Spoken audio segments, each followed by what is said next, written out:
Hi all, ഇന്ന് നമ്മുടെ കൂടെ ഉള്ളത് ജെയ്മെയിൻ സെഷൻ 2-ൽ 99.07% നേടിയ ഒമർ അബ്ദുസ്സലാമാണ്.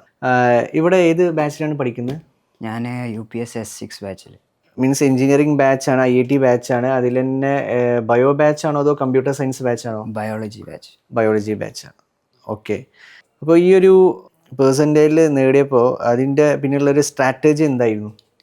സ്ട്രാറ്റജി എന്ന് പറഞ്ഞാൽ ഫസ്റ്റ് തന്നെ ക്ലാസ് എടുത്ത് പോകുമ്പോൾ തിയറിയൊക്കെ അതിൻ്റെ ക്ലാസ്സിലെടുക്കുന്ന കാര്യങ്ങളും ക്ലാസ്സിൽ സോൾവ് ചെയ്യുന്ന ക്വസ്റ്റ്യൻസൊക്കെ നല്ലമാതിരി റെഫർ ചെയ്ത് അപ്പോൾ തന്നെ അത് ക്ലിയർ ചെയ്യുക. പിന്നെ എന്ന് പറഞ്ഞാൽ നമുക്ക് ലാസ്റ്റിലേക്ക് കുറേ ടൈം ക്വസ്റ്റ്യൻ ചെയ്യാൻ കിട്ടും. ലാസ്റ്റിൽ നമ്മൾ വെയിറ്റ് ചെയ്യാൻ പാടില്ല.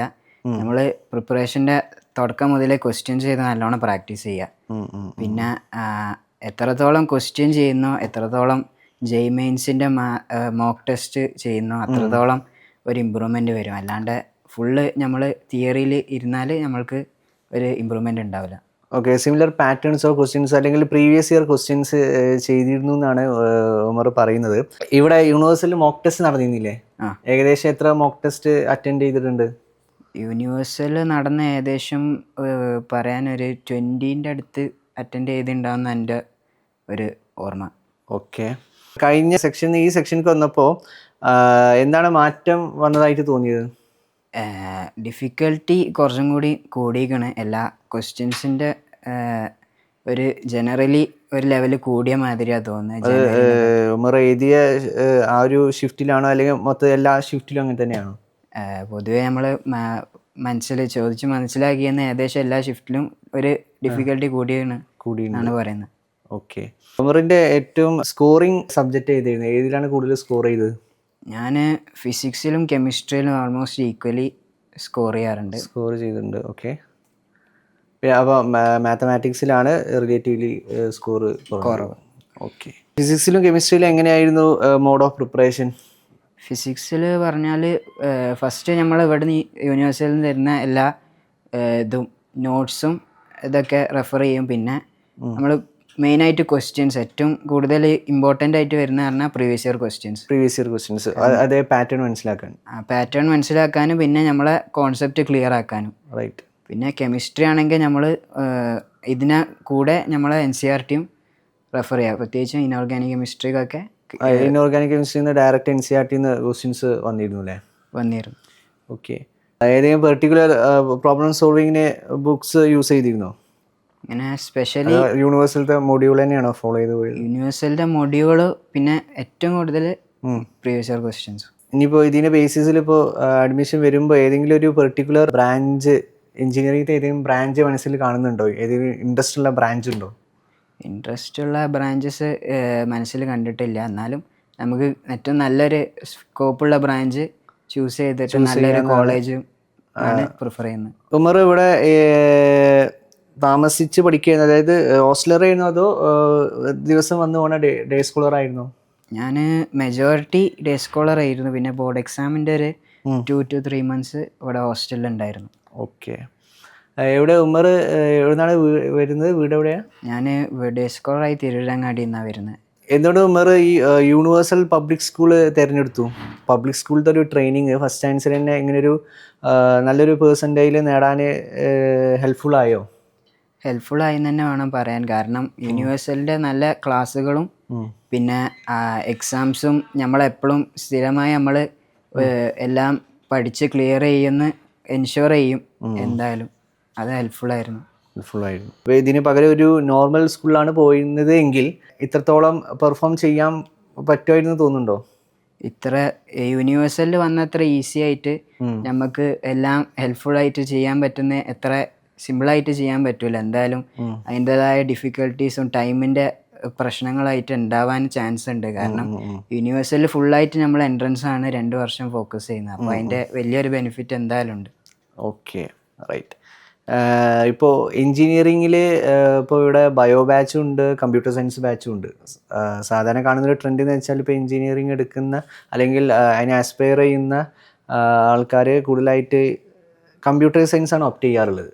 എന്തുകൊണ്ടാണ് ഉമർ ബയോ ഓപ്റ്റ് ചെയ്തത്?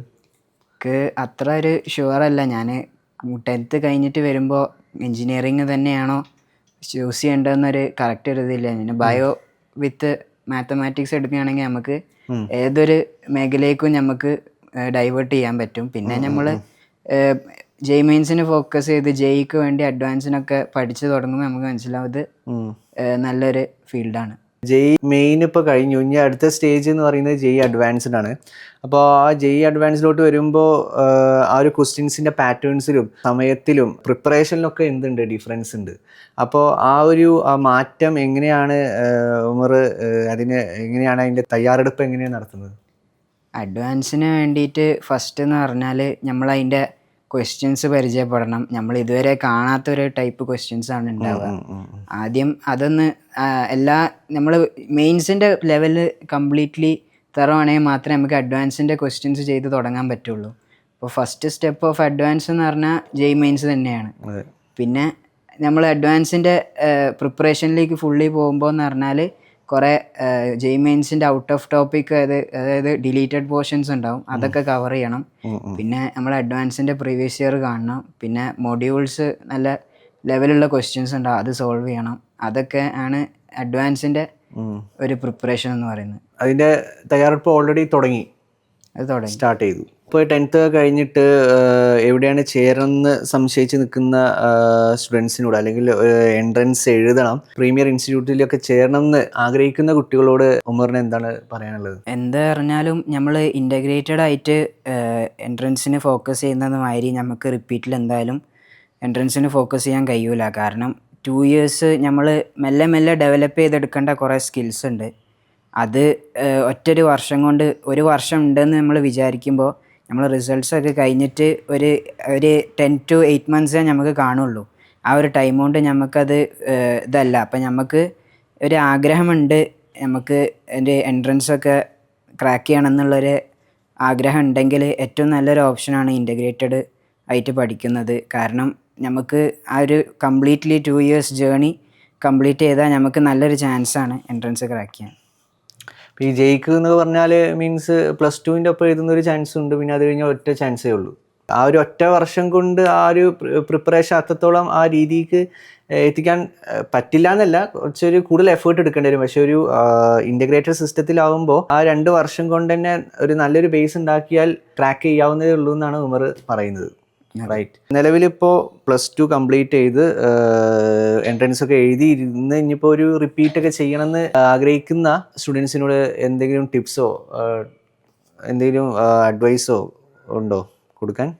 എൻട്രൻസ് ക്രാക്ക് ചെയ്യുന്നത് എന്ന് പറഞ്ഞാൽ നമ്മൾ നോർമലി ഒരു ഇത്രയും കാലം എഴുതിയ ബോർഡ് എക്സാംസോ സ്കൂളിലെ മറ്റൊരു എക്സാമിന് ആയിട്ട് വ്യത്യസ്തമായൊരു സ്ട്രാറ്റജിയാണ് നമ്മൾ ഫോളോ ചെയ്യേണ്ടത്. കാരണം നമ്മൾ കൂടുതലും ക്വസ്റ്റ്യൻ പ്രാക്ടീസും പിന്നെ ആ എൻട്രൻസിനെ പറ്റിയുള്ള അതിൻ്റെ ഒരു മോഡലും അതിൻ്റെ ഒരു പ്രാക്ടീസ് ലെവൽ ക്വസ്റ്റ്യൻസും അതിൻ്റെ മോഡൽ ക്വസ്റ്റ്യൻസ്, കാരണം പാറ്റേൺ റിപ്പീറ്റ് ആയിട്ട് വരും എല്ലാ വർഷവും വരുന്ന ക്വസ്റ്റ്യൻസിൽ സിമിലാരിറ്റി ഉണ്ടാവും. ആ ഒരു ഇതന്നെ നമ്മൾ ക്യാച്ച് ചെയ്ത് ആ ഒരു ഇതിൽ പഠിച്ചാൽ നമുക്ക് പെട്ടെന്ന് നല്ലൊരു സ്കോറിൽ എത്തിക്കാൻ പറ്റും. അല്ലാണ്ട് നമ്മൾ ഫുൾ സിലബസ് ഫോക്കസ് ചെയ്തുള്ള സ്റ്റഡി എന്തായാലും ഒരു റിപ്പീറ്റ് എന്നുള്ള ഒരു ടൈമിൽ നമുക്ക് തീരില്ല. അതാണ് എനിക്ക് പറയാനുള്ളത്. ഓക്കെ, അപ്പോൾ എന്തായാലും ജെയ് അഡ്വാൻസ് പ്രിപ്പറേഷൻ നടത്തുകയാണ്. അപ്പോൾ നല്ലപോലെ ആ ഒരു എക്സാം എഴുതാൻ പറ്റട്ടെ എന്ന് ആശംസിക്കുന്നു. Best of luck. Thank you.